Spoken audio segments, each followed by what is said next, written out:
Hola, hola, comunidad de Macondo. Buenas tardes, América Latina. Buenas noches, España. Comenzamos este jueves de análisis latinoamericano hecho desde América Latina. Comienzo yo agradeciendo a mis compañeros Leandro y Marco por haberme cubierto la semana pasada. Brillantes como siempre. Gracias por haber sacado adelante ese programa sin mí. Y bueno, qué gusto tengo yo de reincorporarme hoy. Hoy volvemos a estar todo el equipo y vamos a hablar de esta fuerte crisis diplomática y verbal que se está desarrollando frente a nuestros ojos en los últimos días y horas entre Estados Unidos y Brasil, justo después de que se celebrase la cumbre de los BRICS en Río de Janeiro.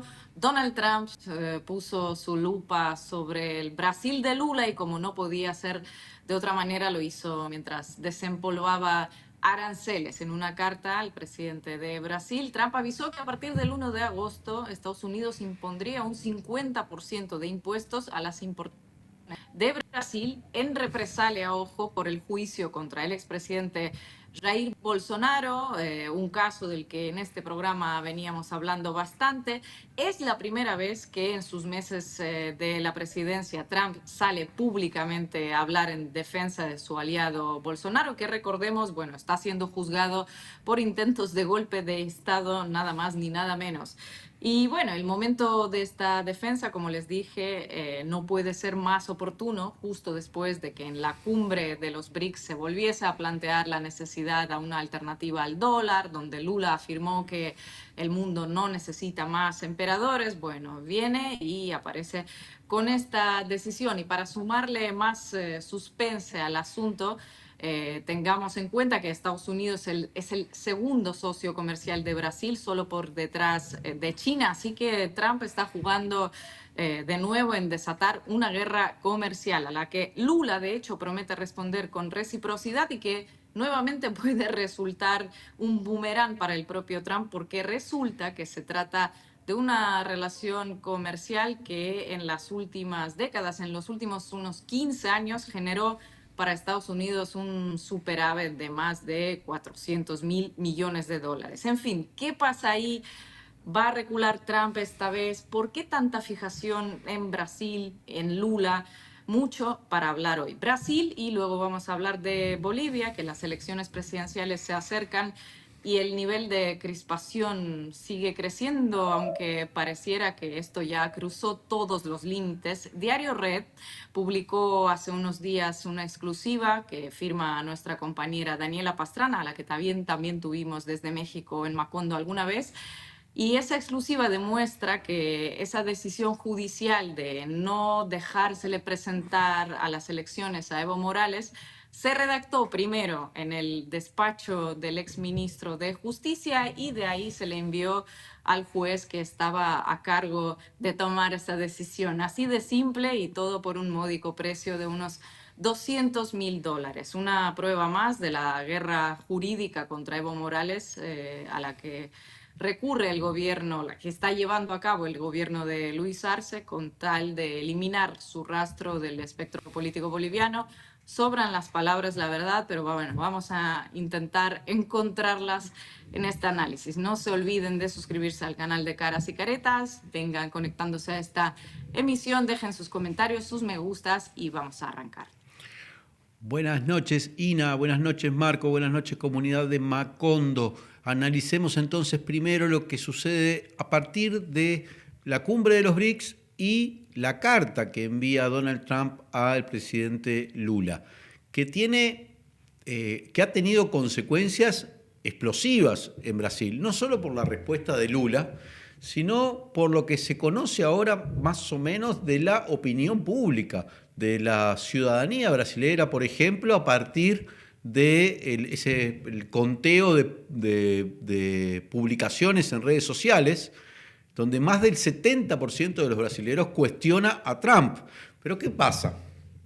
Y creo que esto es un dato nada menor. Trump no solo utiliza el caso Bolsonaro como justificación al sostener que el juicio que está siendo sometido es una desgracia y salir a defenderlo, sino que toda la familia Bolsonaro ha estado pidiendo sanciones contra el gobierno de Lula, contra Brasil, y también Tarcísio Gómez de Freitas, el gobernador del estado de San Pablo, han aparecido incluso con las gorritas de MAGA, ¿sí? Alineados con Trump. Y hasta los grandes medios, como Fora de Sao Paulo, están diciendo Tarcísio se tiene que decidir si va a apoyar a Brasil o va a apoyar a los enemigos de Brasil, porque San Pablo es uno de los estados más afectados por este arancel que Trump dice que va a imponer a partir del 1 de agosto.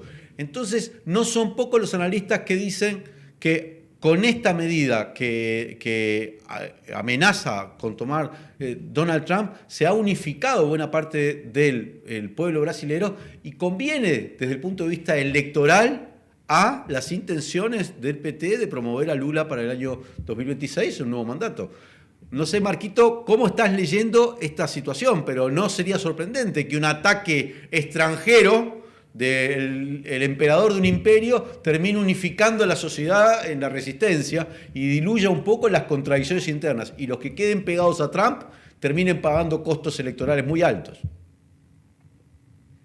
Bueno, para poner algún ejemplo comparativo, yo estuve acá en México cuando fue el anuncio de los aranceles contra México y tenés un efecto de cohesión casi automático, digamos. Tenés una bandera nacional, tenés una suerte de defensa del presidente o la presidenta, los empresarios terminan cerrando relativamente filas y si Lula llegara, por ejemplo, a convocar una gran movilización en defensa de Brasil, llena de banderas, contra la patrioteada, para decir un término muy sencillo, de Donald Trump, creo que sería un hecho político muy grande, digamos.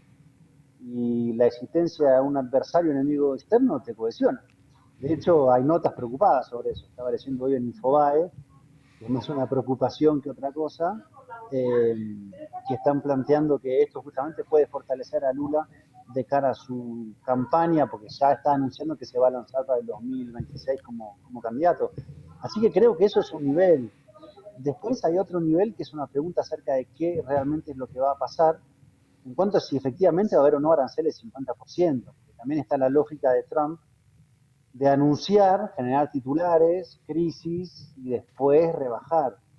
Ahora, cierro con esto, lo que más me llama la atención es como la defensa férrea de su aliado Jair Bolsonaro, digamos, ¿no? Está siendo acusado por un golpe de Estado casi gemelo, ¿no? De lo que pasó en el Capitolio en el 2020.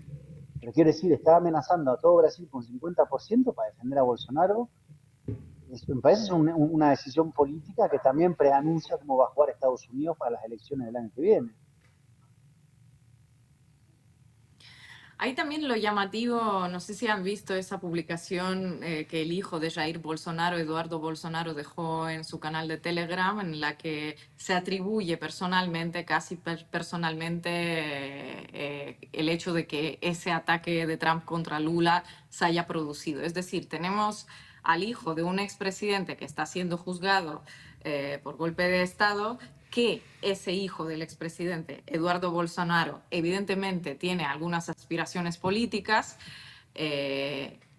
atribuyéndose haber logrado una represalia, un posible arancel de un 50% que van a pagar todos los brasileños, los 200 millones de brasileños, a cambio de la impunidad de su padre. Es decir, estamos hablando de que para los Bolsonaro, para todo ese clan, el hecho de que Jair salga de la prisión, de que se cierren esos casos, es muchísimo más importante que los bolsillos de los brasileños, ¿no?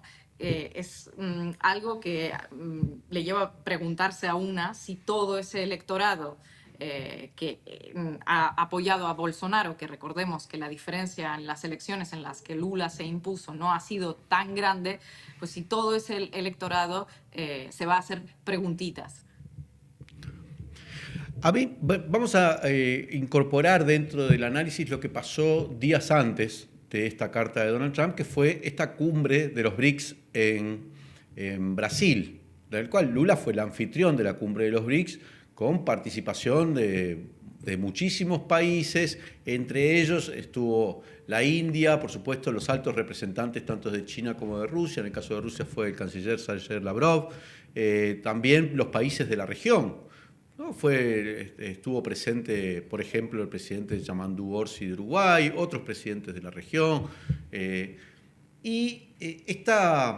Esta lógica o este planteo que hace Donald Trump desde los Estados Unidos, que cualquiera que se acerque a los BRICS va a tener automáticamente, así lo ha planteado él, ¿no? Automáticamente le van a aplicar aranceles en una suerte de disputa o de extorsión permanente a los países, tratando de gobernar su política exterior. Lo que se parece un poco al Imperio Romano. Yo soy el emperador y le voy a decir, mira, tu política exterior es mía. Si vos te alías con aquel, entonces yo te pongo sanciones. Las sanciones pueden o no ser más altas de acuerdo a si tu política interna de alguna manera, no sé, yo te la quiero sancionar. Por ejemplo, el caso de la actuación judicial contra Jair Bolsonaro es obviamente algo que es materia de competencia interna de Brasil, donde hay instituciones que están funcionando, y en Estados Unidos Donald Trump se siente con la autoridad para decir no me gusta ese juicio, entonces voy y te pongo 50% de sanciones, y amenazar a los países que se acerquen a los BRICS. Esto encuentra eco en algunas derechas, pero no en todas, que quedan todas muy mal. Por ejemplo, un ejemplo muy menor, acá en el Uruguay, el Partido Colorado salió de inmediato con es un partido minoritario de la oposición, de la derecha. No es el más importante de la derecha, pero es un partido importante, por cierto. Salió con una declaración y su líder diciéndole, tienes que alejarte de los BRICS, ¿cómo vas a haber ido a los BRICS? Esto va a hacer que Estados Unidos nos ponga sanciones. O sea, como una especie de muestra de cipallismo. Y queda muy mal. La gente inmediatamente reacciona diciéndole, un poquito de soberanía, aunque sea una intención de soberanía. Entonces, creo que esta actitud de Estados Unidos, primero me parece un poco grotesca, es bruta, es imposible que así logre objetivos. Manejar a Brasil como manejó el asunto del Canal de Panamá. Es no entender la diferencia entre una persona como Lula da Silva y el presidente de Panamá, que simplemente se arrastró en los países, y los países grandes es muy difícil que acepten extorsiones de este nivel. Pero es la lógica. Así se manejó también Donald Trump con Europa. Así dio la orden. Ustedes aumentan los gastos de presupuesto militar y lo logró, ¿no? Incluso el secretario general de la OTAN diciéndole daddy, ¿no? Bueno, manejar así a países como Brasil, eso inmediatamente es un fracaso. Creo que coincido con los analistas que dicen que esto pone a Lula en una pole position para la elección de 2026 y deja muy mal parado a Tarcísio Gómez de Freitas y a la derecha brasileña, pero muy mal parado. No les va a ser fácil manejar este amigo, para este amigo que queremos hacer con los enemigos. Va a tener, creo yo, una repercusión similar a la que estaba contando Marquito, que pasó en México, de abroquelamiento de la sociedad, o incluso la que pasó en Canadá. Recuerden que estaba todo mal en los números para Justin Trudeau, para el Partido Liberal, y bastó esa especie de Trump diciendo los queremos anexar como Estado, para que la sociedad canadiense terminara optando mayoritariamente por el Partido Liberal. O sea, la gente recibe mal esto en los países, ¿no? O sea que hay que explicarse un poco esta estrategia de los Estados Unidos, porque no parece conducente a construir ningún soft power, ¿no? No una geopolítica, digamos, de la persuasión. Sí, hay muchas preguntas, ¿no?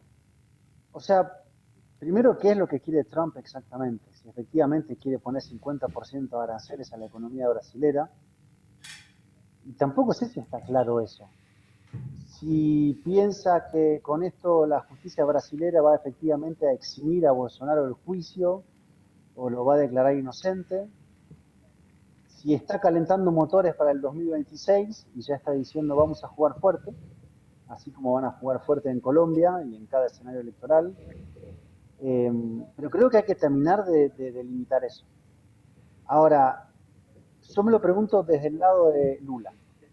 Lula en la cumbre del BRICS hizo este planteo de que, bueno, había que ver cómo dialoga los BRICS con el G20, ¿no? Esta idea de hay que rearmar algún tipo de espacio común y global, porque el mundo así no puede ser, la gobernanza está rota, nadie la respeta. ¿Por qué no juntamos las partes del G20 y de los BRICS juntos y hacemos algún tipo de espacio común? Muy Lula, ¿no? Como no alineado, un pie en un lugar, un pie en otro lugar. Y claro, si enfrente a este tipo de actores es bastante difícil una posición de esa naturaleza, que es una posición que además puede compartir el gobierno de India, que estuvo en Brasil reunido, pero que seguramente no la comparta Putin, que no fue, seguramente no la compartan Xi Jinping, que no fue, y que también demuestra una suerte, no sé si a veces pensar como en como dicen los ingleses, un wishful thinking, ¿no? Como una suerte como de deseo en el Pensamiento análisis, ilusorio. antes, pensamiento ilusorio, cuando enfrente a los 3 días te dicen 50% de aranceles. Y finalmente, los aranceles tienen la paradoja o el efecto que profundizan el problema para Estados Unidos, porque si arancelas el 50% de la economía brasileña, ¿hacia dónde va a mirar Brasil? Porque Hacia de su hecho el primer socio socio mayoritario es comercial, China. que es China. Es que es eso, Exactamente. ¿no? Que ahí, eso lo comenté en la introducción, que Trump le está amenazando con ese 50% de aranceles y dice que hay un déficit comercial entre los dos países, pero ya están todos, incluido el propio Lula, sacando las estadísticas de los propios Estados Unidos que dicen que en las últimas 2 décadas a Estados Unidos esta relación comercial le ha generado superávit comercial de decenas de miles de millones de dólares. Entonces, Lula lo que dice es que esa política arancelaria va a tener una respuesta, la respuesta va a ser recíproca. Entonces, ¿hacia dónde vas?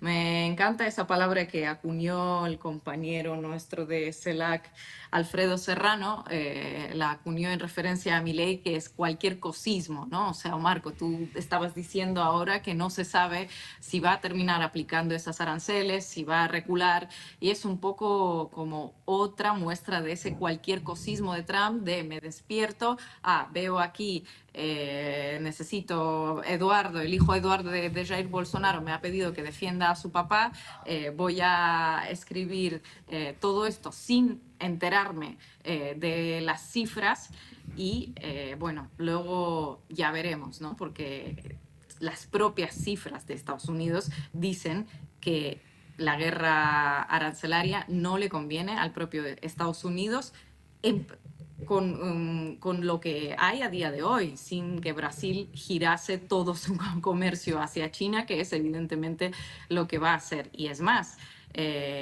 los intercambios comerciales que entre Brasil y los países del BRICS ya se realizan en monedas nacionales. Entonces ya se están alejando del dólar, no es que estemos aquí diciendo que el dólar está a punto de caer, pero esta política la van a aplicar cada vez más países que conforman ese grupo, viendo lo que hace Trump.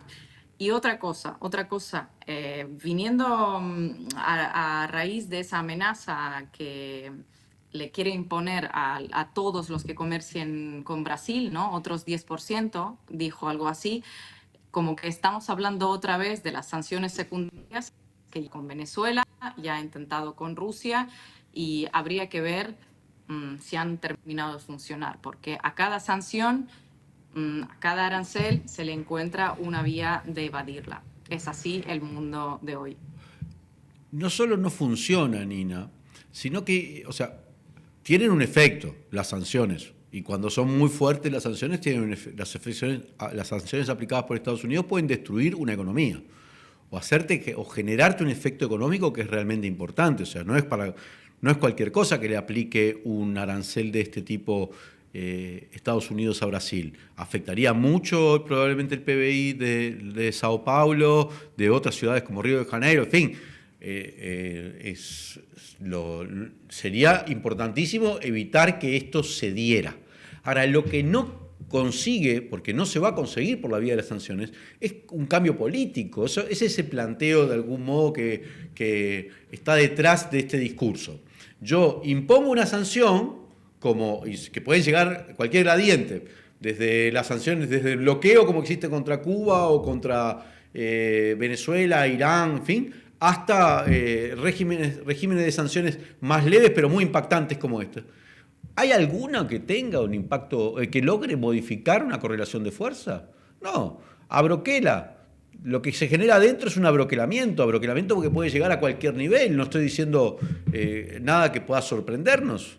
No es una forma, es una forma de manejar colonias, pero no es una forma con la que vos podés manejar países que decididamente se han emancipado de cualquier pensamiento colonial. Tienen sectores adentro que son cipayos, indudablemente, pero también tienen sectores que están dispuestos a dar cualquier tipo de batalla y en este momento gobiernan, como es el caso de Brasil. Entonces, es una lógica la que está mostrando Estados Unidos y en su política exterior, que es llamativa. Habría que ver si no está más dirigida hacia adentro, hacia las elecciones intermedias, de un gobierno que es también muy peculiar, porque recuerden, Donald Trump es una persona que está en su segundo mandato, pero que es como un nuevo primer mandato, porque en el interín tuvo el gobierno de Joe Biden, no es lo habitual en los Estados Unidos, no puede ser reelecto, tiene que desarrollar toda su agenda como en estos años, porque en los gobiernos de Estados Unidos siempre tenés como 8 años para desarrollar tu agenda si te movés relativamente bien. Pero miren lo que hizo Marco Rubio, secretario de Estado, con Francesca Albanese, la relatora para los territorios palestinos, a partir del informe que hace Francesca Albanese sobre el financiamiento del genocidio en Gaza y pidiendo a la Corte Internacional de Justicia que investigue a los Estados Unidos y a Israel por los crímenes cometidos en Gaza. Impone sanciones a la relatora de Naciones Unidas, como le impuso sanciones a los magistrados de la Corte Penal Internacional por haber ordenado la detención de Netanyahu. O sea, es todo así. No me gustó tu resolución, te congelo las cuentas bancarias, incluso a personas. Es delirante esa forma de manejar, delirante, soberbia, grotesca, bruta, y creo yo que desde el punto de vista de la política internacional es inconducente, claro. Es claro lo que está diciendo Marco. Demuestra que están dispuestos a cualquier tipo de intromisión, ¿no? Desfachatada, no es que van a revestirlo de diplomacia. Así que hay que ver lo que se viene también en América Latina con este tipo de conductas. Sí, siguiendo con el tema América Latina, ocurre también que como secretario de Estado es Marco Rubio, ¿no? Que representa el ala más conservadora, yo diría muchas veces radical, de la política republicana de Miami. Marco Rubio ha sido, por lo menos, no sé si desplazado, pero fuertemente cuestionado en varias agendas internacionales donde son otros actores los que llevan la batuta. Y creo que su área de influencia principal es América Latina, nosotros. Y eso se expresa en una serie de políticas muy agresivas. Pienso en lo que pasó en Colombia con todas las denuncias. Pienso, incluso cuando hubo acá el asesinato en Ciudad de México de funcionarios de la Ciudad de México, su posición ante eso. Y entonces creo que nuestro continente queda en gran medida bajo, por lo menos una parte central de su decisión.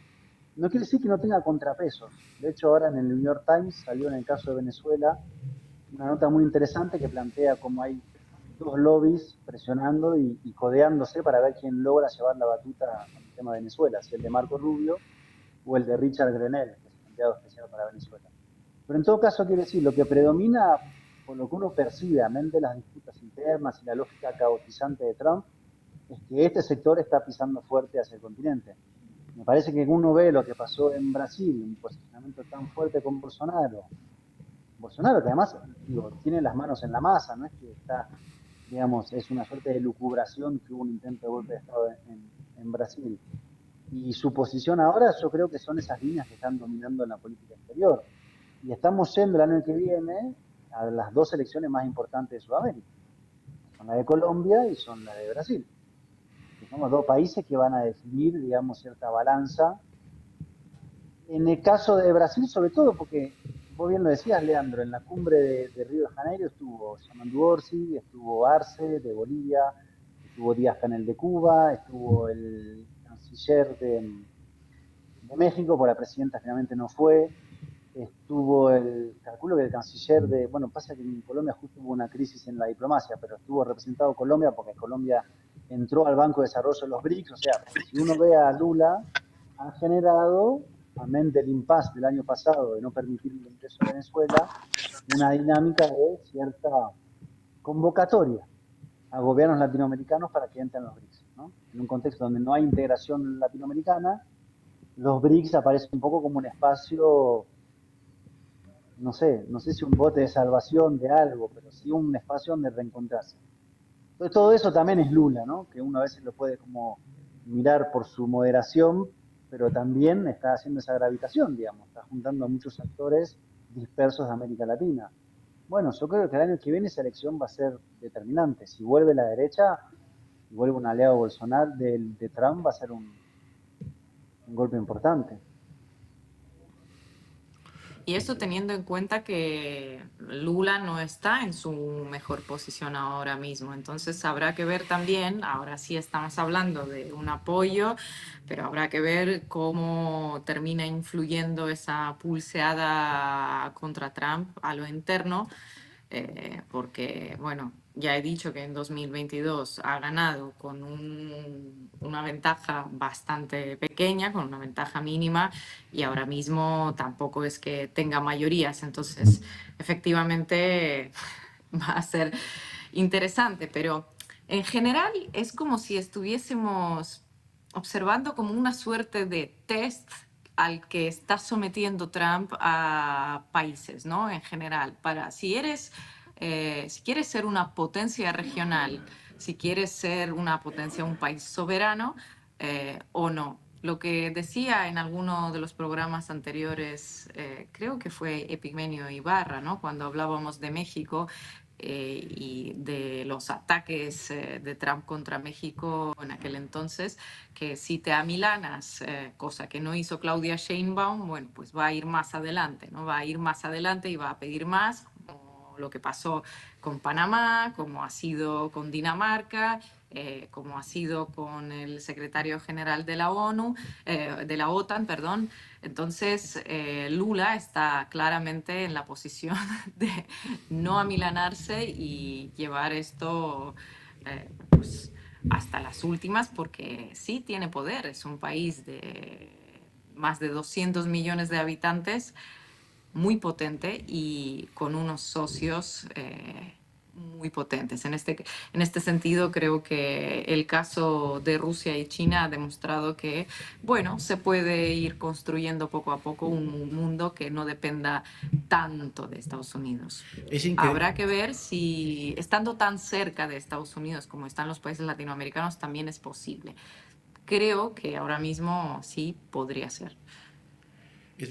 Antes de irnos al corte, Ina, es increíble como Trump, que está gobernando desde el mes de enero, ¿sí? Estamos a 6 meses de que comenzó su gobierno, ya ha protagonizado tantos escándalos de este tipo neoimperiales como me quiero llevar Groenlandia, me quedo con el canal de Panamá, voy a gobernar la política exterior de todos los países del mundo aplicando aranceles, voy a una guerra comercial con China, ataco Irán. Ahora se autonomina a través de Netanyahu al Premio Nobel de la Paz, hace lo que está haciendo con los inmigrantes y ahora consiguió el apoyo de la Suprema Corte para quitarles la nacionalidad en 28 estados. Todo en 6 meses. Me da la impresión, habrá que ver después, que eso, el impacto que está teniendo en la opinión pública en Estados Unidos, tampoco es muy positivo para Donald Trump. Habrá que verlo porque después hay elecciones de medio término y se sabrá. Ahora, es una lógica que hay que bancar, ¿eh? 4 años bancarse esta agenda, por lo menos nos va a dar mucho material para hablar en Macondo, seguro. Ahora sí, vamos al corte y después nos metemos con Bolivia.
verdadera amistad te dice las cosas de frente, aunque muchas veces no te guste. Porque tiene la honestidad por virtud y es auténtica.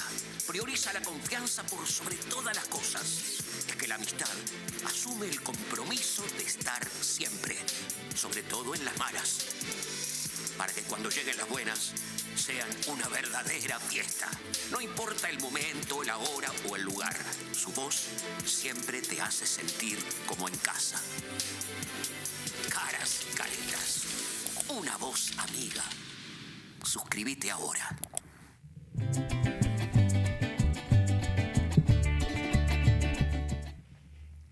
Volvemos con Macondo, gracias a todos y todas los que nos están acompañando. Vamos ahora a meternos con lo que sucede en Bolivia a partir de esta filtración medio impactante de los contenidos del celular del exministro de Justicia, César Siles, donde aparecen los términos con los cuales la propia justicia tribunal termina inhabilitando al partido político de Evo Morales y la evidencia de una suerte de conspiración del gobierno de Luis Arce para dejar fuera de la disputa electoral al expresidente de Bolivia, Evo Morales Ayma. Esto salió publicado en el diario Red, ¿no? A partir de la investigación de Daniela Pastrana. Corregime, Ina, si me estoy equivocando de esto. Porque ahí es donde surgen 12 gigas de información, donde incluso aparecen transferencias hechas por la esposa del presidente Luis Arce desde Panamá, algunos de los vocales del tribunal que finalmente inhabilita a la expresión política con la que Evo pretendía ser candidato. Nos acompaña la diputada del Movimiento del Socialismo, Valeria Silva Guzmán. Bienvenida, Valeria, ¿cómo te va? Hola, Leandro, un gusto. Nada más exdiputada. Bueno, exdiputada, sí, del Movimiento del Socialismo. Disculpame, Valeria. Voy a decirte como Cristina, que siempre dice mandato cumplido, ¿no? Cristina es presidenta, mandato cumplido. Bueno, Valeria, mandato cumplido. Es llamativa la filtración, aunque no sorprende a los que venimos siguiendo el tema de Bolivia, porque por lo menos Evo Morales venía denunciando hace tiempo que había una actuación de parte del Poder Ejecutivo para impedir su candidatura como diera lugar, actuando sobre la justicia, actuando sobre los diferentes poderes, incluso llegando a la persecución, en algún caso persecución armada. Recuerdo en un programa donde estuvimos viendo un atentado casi en tiempo real que se le hizo a Evo en Bolivia. Pero ¿cómo están analizando allá lo que está sucediendo? ¿Qué impacto tiene esto? ¿Qué impacto podría tener además en la próxima instancia electoral? Bueno, yo mirando ahora mismo desde México lo que está sucediendo en Bolivia, lo cual me permite de alguna manera tener una óptica privilegiada en algunas y alejada en otras. Hay una realidad. Y es que este tema que acabas de mencionar, las filtraciones cubiertas por Daniela Pastrana y por otros medios, particularmente medios argentinos, si no me equivoco, no son tema en los medios nacionales, ¿no?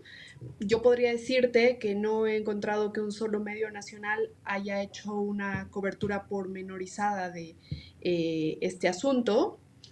Para mí tiene que ver un poco con que Evo Morales el nombre propio está directamente asociado en la narrativa mediática con la denuncia por estupro, ¿no?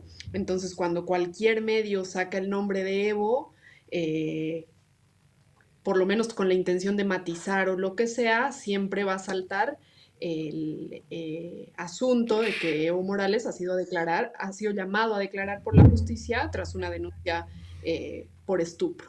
Entonces pareciera que hoy mismo en un contexto electoral, recordemos que las elecciones en Bolivia se van a celebrar el 17 de agosto,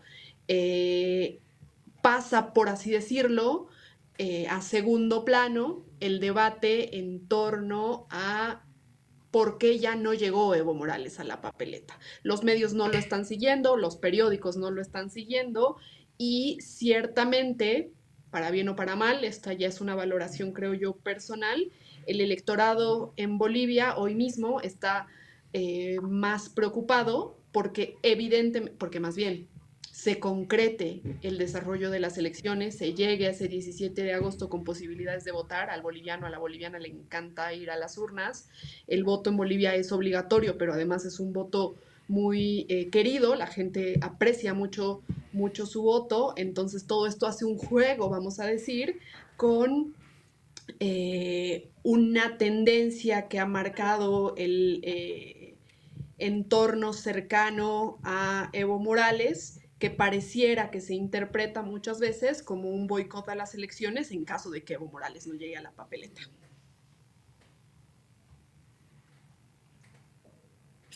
Marco, adelante. Pues yo. Valeria, ¿cómo estás? Perdón, que estoy sin el chat. A ver, porque lo que uno interpreta es, por obvias razones, el gobierno de Arce va a minimizar, negar todo lo que aparece en las filtraciones y los medios también, en el sentido de no darle a Evo Morales, digamos, la posibilidad de tener esos argumentos que de alguna manera vienen a corroborar lo que estuvo denunciando estos años, ¿no? Es un poco lo que uno desprende de las filtraciones, que hubo, digamos, no una justicia independiente actuando, sino una zona de colisión o incluso de mando del Poder Ejecutivo sobre una parte de la justicia para proscribirlo a Evo.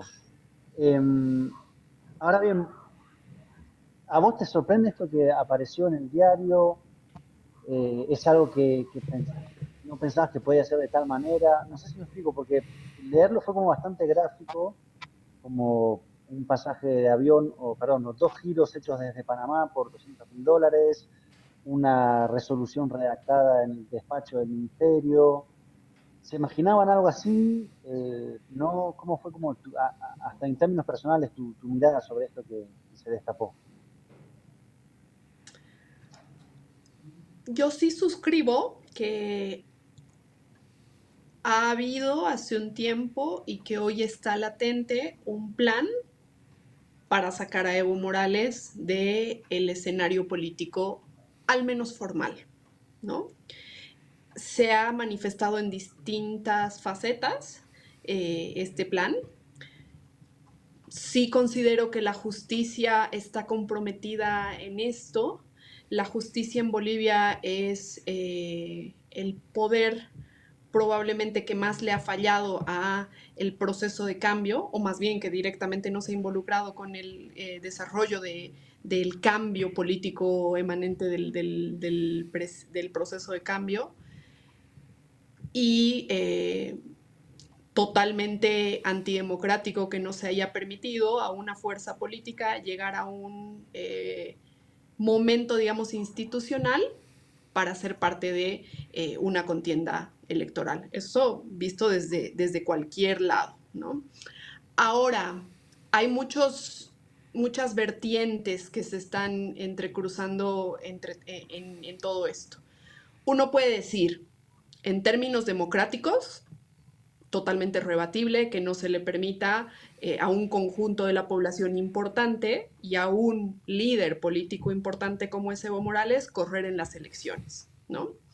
Pero de otro lado, también es necesario, digamos, hacer el debate en torno a que hoy Evo Morales está llamado a declarar, ¿no? Como se llamó a declarar en su momento a Lula, como se llamó a declarar en su momento a Cristina, y que ambos, estos dos expresidentes, sabiendo que eran víctimas de lawfare, sabiendo que tenían además una responsabilidad política de conducción importante, acudieron ante las instancias para declarar, ¿no? Entonces a mí sí me parece importante aclarar que Evo Morales no tiene una sentencia hoy mismo que lo inhabilite como candidato. No tiene una sentencia penal que lo inhabilite como candidato. Lo que tiene es un llamado a declarar por una denuncia. No ha acudido a la declaración. Argumentos podrán haber muchos, ¿no?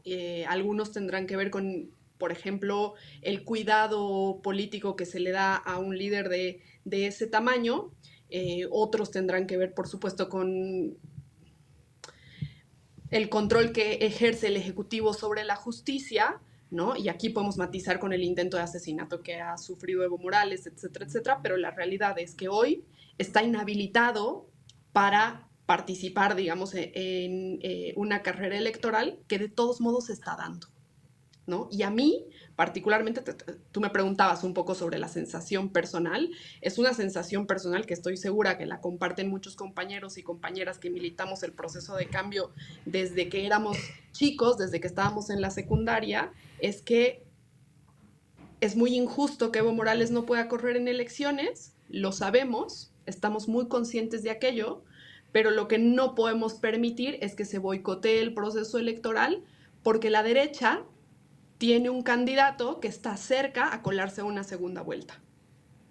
Y no podemos quedarnos solamente debatiendo que no ha llegado una candidatura a la papeleta, mientras la derecha está a punto de quedarse en el poder para no irse, porque sabemos cómo lo hacen, sabemos cómo manejan y sabemos qué viene después de esto, ¿no? A Evo Morales se le ha ejecutado un plan para inhabilitarlo, eso es un hecho, pero hoy mismo el destino político del conductor más importante del proceso de cambio boliviano, que es Evo Morales, tiene básicamente dos caminos, ¿no? Uno, que tiene que ver con el triunfo de la derecha y un posible operativo con fuerzas policiales y militares, incluso del extranjero, que concluyan con la detención de Evo Morales, con derramamiento de sangre, quizás con hasta muertos en Bolivia. Y el segundo, que tiene que ver con una lucha política electoral que hemos aprendido a dar en la escuela justo que nos ha dejado Evo Morales, con la posibilidad de que Evo salga de la clandestinidad y vuelva a operar, digamos, políticamente su conducción en blanco, ¿no? En limpio. Valeria, un gusto, como siempre, muchas gracias por estar aquí. También quizás te voy a hacer una pregunta del área, ¿cuál es tu sensación personal? Pero yo me pregunto, escuchando, viendo todo lo que pasa, ¿qué busca, qué gana el sector o el propio Luis Arce abanderando todo ese lawfare contra Evo Morales, sacándolo de las elecciones? Porque uno podría decir, bueno, pues nada, si saca a Evo, se va a volver a presentar y va a volver a ganar y este es el único obstáculo, ¿no?, para que vuelva a la presidencia. Pero ni él se presenta porque no tiene ningún apoyo, ni su candidato llega al 3% de apoyo de la población. Entonces, ¿qué es lo que qué es lo que hay detrás? Pues esa es una pregunta muy, muy, muy difícil de responder. Yo realmente no tengo la respuesta. Lo que te puedo decir es quizás algunas nociones para responder esto. Yo creo que realmente el gobierno de Luis Arce se ha alejado por completo de lo que lidera hoy mismo Evo Morales, ¿no? El gobierno de Luis Arce ya no corresponde a la identidad política, digamos, más tradicional del movimiento al socialismo. Hay una serie de factores que tiene que ver también un poco con el ejercicio, digamos, más machista y más patriarcal de la política. Justo conversando con algunos compañeros argentinos decían, pareciera que esto se trata en lenguaje argentino, con las disculpas de otros públicos, pareciera que esto se trata de medir quién la tiene más grande, digamos, ¿no? Cosas que no suceden en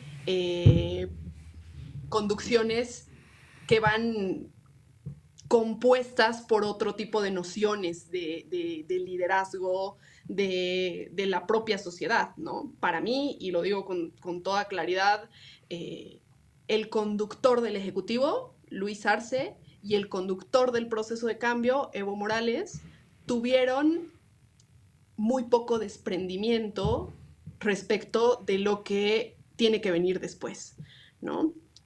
Pareciera que el miedo tiene que ver más con más bien, pareciera que el accionar tiene que ver más con el miedo a la jubilación propiamente que a la protección al proceso de cambio y a lo que esto significa sobre todo para las y los de abajo, ¿no? Valeria, No sé si te respondo, es una cosa que no tengo muy clara tampoco. si miramos la elección del en las próximas elecciones de agosto en Bolivia hay algunos candidatos que provienen de ese tronco común que podríamos decir que era el movimiento del socialismo o que se vieron identificados con los gobiernos que protagonizó Evo Morales. Candidatos que, por ejemplo, Andrónico Rodríguez es candidato a la presidencia, también del Castillo, que es el candidato del gobierno, Eva Copa también en algún momento, o sea, todos participaron de lo que en algún momento fue el movimiento del socialismo y aquellos años de conducción. ¿Tienen chance alguno de esos candidatos? Sí, Andrónico tal vez, de llegar a una segunda vuelta electoral. ¿Hay alguna posibilidad de confluencia de la izquierda? Asumiendo que Evo va a estar inhabilitado de acá a agosto, que eso no va a variar por más que Evo insista en las denuncias y por más que se filtren, además, este tipo de contenido que demuestran que hubo una operación para sacarlo del ruedo político, más allá de la causa judicial. Sí, totalmente, totalmente. Tienes toda la razón en este esquema que estás planteando, como para entrar en tu pregunta específica. Eh, ya se están imprimiendo las papeletas, ¿no? Esto es lo que el calendario electoral nos ha ido diciendo. Eh, es decir, Evo Morales no va a ser candidato, ¿no? Esa es una realidad. Y por más de que haya una porción del electorado que, digamos, históricamente ha acompañado a Evo en las elecciones, lo que se conoce como voto duro, que podamos ponerlo entre el 20 y el 30%, siempre hemos manejado ese número como voto duro nosotros, tienes ese porcentaje más bien no corresponde a una sensación de desprecio hacia las elecciones, ¿no? Entonces, incluso el voto duro evista quiere acudir a elecciones. Eso es un hecho, ¿no? Las elecciones se van a dar, yo diría que excepto hayan acontecimientos definitivamente de mucha ruptura, yo creo que sí se van a dar, y lo que tenemos ahorita en el escenario es que Andrónico se está colando en una segunda vuelta, ¿no? Como primero o como segundo. Eduardo del Castillo corresponde más bien a una propuesta que no tiene que ver con la izquierda hoy mismo, y Eva Copa es una candidata que no ha superado el 4% en las encuestas de los medios de comunicación tradicionales, ¿no? Los números que yo conozco desde distintas intenciones, digamos, tanto, qué sé yo, medios de comunicación, ONGs, campañas, etcétera, etcétera, nos indican que más bien estamos cerca de una segunda vuelta entre Andrónico. Recordemos que Andrónico ha sido el segundo a bordo después de Evo Morales en el espacio sindical al que ellos pertenecen, que es el de los cocaleros del Chapare, y Samuel Doria Medina, que bueno, es un político que representa perfectamente al perfil de la política conservadora y de retorno al neoliberalismo en Bolivia. Ese es el escenario, ¿no? Nadie va a ganar en primera vuelta, esto es lo que nos están diciendo los números, y yo sigo pensando que Evo Morales es gravitacional en la política boliviana, es un personaje central en la política boliviana.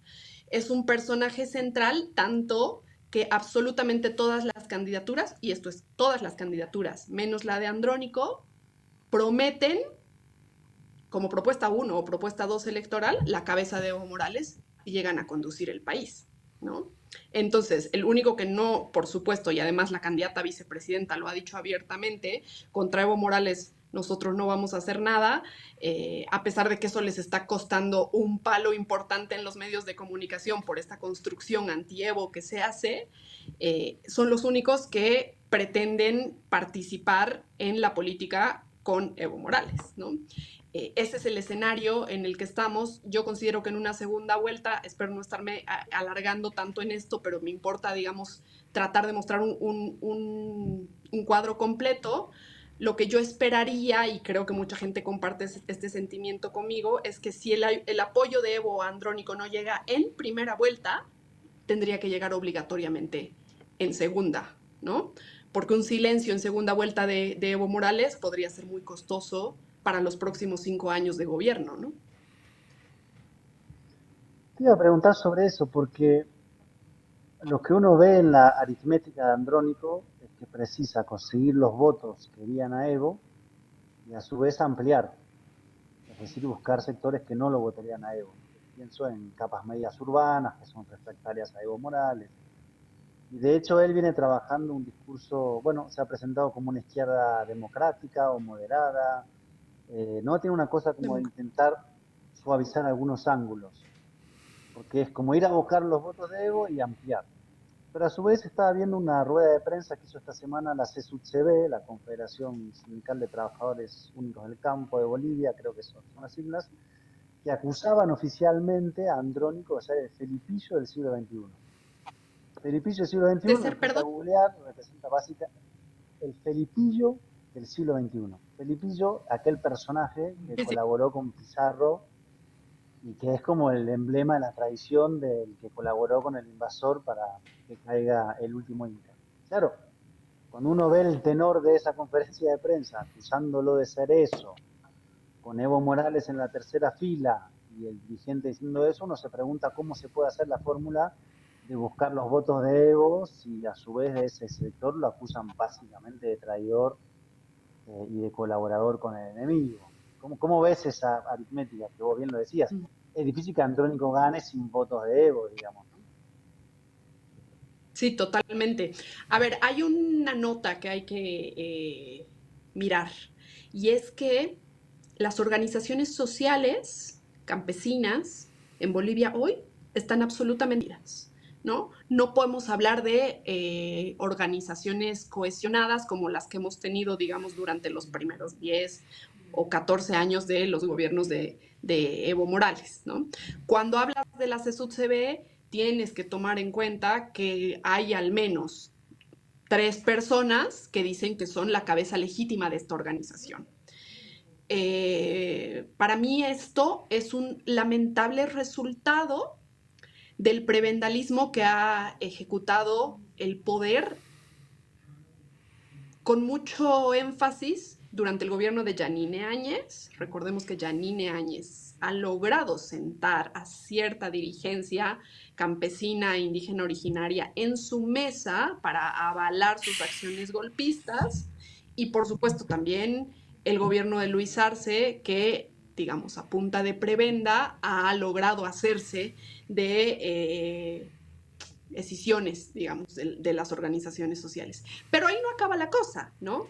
Porque tienes hoy mismo como candidato a senador por Cochabamba, un territorio muy importante, un departamento muy importante en Bolivia, por la propuesta de Andrónico, a quien fuera uno de los más altos ejecutivos de la CSUTCB, te estoy hablando de Humberto Claros, uno de los dirigentes, creo yo, con mayor claridad, que incluso está siendo actualmente procesado y ha estado preso por defender a Evo hasta hace algunos meses, ¿no? Entonces la realidad es esta. Es decir, al interior de las propias organizaciones existe división y al interior de las propias organizaciones hay una sensación de decepción con el sistema electoral y con la institucionalidad en general porque no puede correr Evo, pero esa misma sensación puede estar en la misma persona que está convencida, y esto te lo digo porque voy conversando con gente, que está convencida de que va a ir el 17 de agosto a votar por Andrónico porque no está dispuesta a ceder lo que tanto nos ha costado construir, ¿no? Yo lo que creo es que hay un enojo muy fuerte por parte de Evo Morales y por parte de su entorno contra Andrónico porque se animó a plantear una alternativa electoral en un escenario, digamos, antidemocrático, ¿no? Hay un enojo personal importante y una cosa que me parece súper rescatable que se ha dado en debates es que ninguna de las transiciones generacionales en la historia de Bolivia ha sido tersa, ¿no? Siempre ha sido a codazos, ¿no? Casi nunca nadie quiere dejar su silla, ¿no? Casi nunca nadie quiere dejar la conducción. La historia de los partidos políticos, la historia de las dirigencias sindicales está un poco marcada por rupturas generacionales de este tipo. Y obviamente la figura enorme que representa Evo Morales es un reto aún muchísimo más grande para quienes consideren que por ahí se está equivocando el jefe, ¿no? Es muy difícil decirle a un jefe tan grande, por ahí te estás equivocando, y por ahí podemos hacerlo aunque no estés encabezando tú, ¿no? Al final, Evo Morales es un hombre que tiene un olfato político muy, muy fino, lo ha tenido durante toda su trayectoria. Yo no lo veo cediendo la lucha institucional y electoral en favor de la derecha, ¿no? No lo veo terminando así en una segunda vuelta. Pero bueno, lastimosamente puedo estar equivocada también. Valeria, ¿y ese enojo, esa decepción de la que hablas, tiene posibilidades de resultar después de las elecciones en un escenario de protestas, corte de ruta? ¿Cómo está el ánimo de la gente? Yo sé que no estás en Bolivia, pero a lo mejor tienes familia, amigos que te cuentan. ¿Qué se respira y cómo va a ser este día después de las elecciones? Bueno, a ver, lo primero es que la gente quiere ir a elecciones, ¿no? Mayoritariamente la gente quiere ir a elecciones. Esto tiene que ver con un clima de crisis en el que se está viviendo en Bolivia hoy después de prácticamente 20 años de estabilidad, ¿no? Producida justo por el proceso de cambio. Entonces la gente ya no quiere hacer filas por combustible, la gente ya no quiere tener límites en sus movimientos bancarios, la gente quiere alcanzar a llegar a pagar su crédito de vivienda para que en 6 meses el banco no te la remate. Entonces la gente sí quiere ir a votar, ¿no? Eso es un hecho. Ahora, es posible que se desate una convulsión social que, digamos, atente el desarrollo normal, por así decirlo, de la jornada electoral. Digamos que Bolivia es un país convulso históricamente, no sería un episodio, digamos, raro en nuestra historia, pero lo que yo creo es que todo esto va a estar, digamos, un poco más marcado por la cantidad de gente que asista a las urnas. No te olvides que en Bolivia, uno, el voto es obligatorio, y otro, lo decía ya, lo voy a repetir, a la gente en Bolivia le gusta ir a votar, ¿no? Y si tienes, como hemos ido teniendo en los últimos años, una participación electoral por encima del 90, del 80%, es muy difícil deslegitimar una elección, ¿no?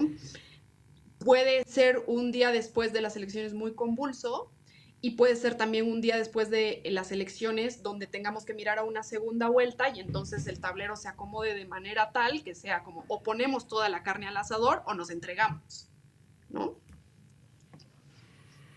Muchas gracias, Valeria. Valeria, muchísimas gracias. Lean, continúa. No, muchas gracias, Valeria, por esta nota. Y bueno, esperemos a ver qué sucede en Bolivia. También un comentario, esto va obviamente a título personal, pero no sé si le quedaba otra alternativa a una persona como Andrónico, que en un momento representaba la esperanza de cambio, de renovación dentro de la izquierda boliviana. Si no se anima, ¿qué pasa también? Porque lo otro es el gobierno de la derecha. A mí eso me parece... Está bien, entiendo la posición de Evo, desde una posición de, bueno, a mí me dejaron afuera y lo hicieron de manera antidemocrática. Pero ¿qué alternativa tenía entonces la izquierda boliviana? Lo peor sería que volvieran a gobernar los que ya conocemos, los que de alguna manera, los que protagonizaron con Yanin Áñez ese golpe de Estado, los que iban con la cruz pasando por arriba de las huipalas, los que prácticamente plantearon un gobierno racista y fascista mientras tuvieron el poder. Supongo que todos en América Latina esperamos que ese no sea el destino de Bolivia a partir de las próximas elecciones. Pues yo comparto totalmente tu percepción. Mi deseo personal es que Evo Morales salga de la clandestinidad, y eso no va a suceder con un gobierno de la derecha, ¿no? Lo más posible es que con un gobierno de la derecha Morales lo tomen preso, muera gente en ese operativo, Evo Morales termine en una cárcel del exterior o quién sabe qué, y lo que yo deseo, y sé que mucha gente que se ha formado políticamente con el proceso de cambio comparte esto, es que Evo Morales pueda conducir de la presidencia, ¿no? Ya ha sido presidente muchos años Evo, la conducción no pasa solamente por la presidencia, esto nos lo ha mostrado, nos lo está mostrando Cristina, lo ha mostrado Lula desde la cárcel, lo ha mostrado Pepe Mujica desde otro lado. La conducción política no pasa desde la silla presidencial solamente, ¿no? Esa es mi reflexión final. Gracias, Valeria. Muchísimas gracias, Valeria. Ha sido un placer. A ustedes las gracias, Ina, Leandro y Marco, un abrazo. Bueno, y así hemos llegado al final de este programa, de este Macondo veraniego para algunos, y bueno, espero que se haya acabado esta ola de frío en Uruguay. Que Mejoró, pero... No se acaba todavía, pero puede mejorar. No, mejoró, pero estuvo dura. Bueno, nos vemos el próximo jueves. El próximo jueves.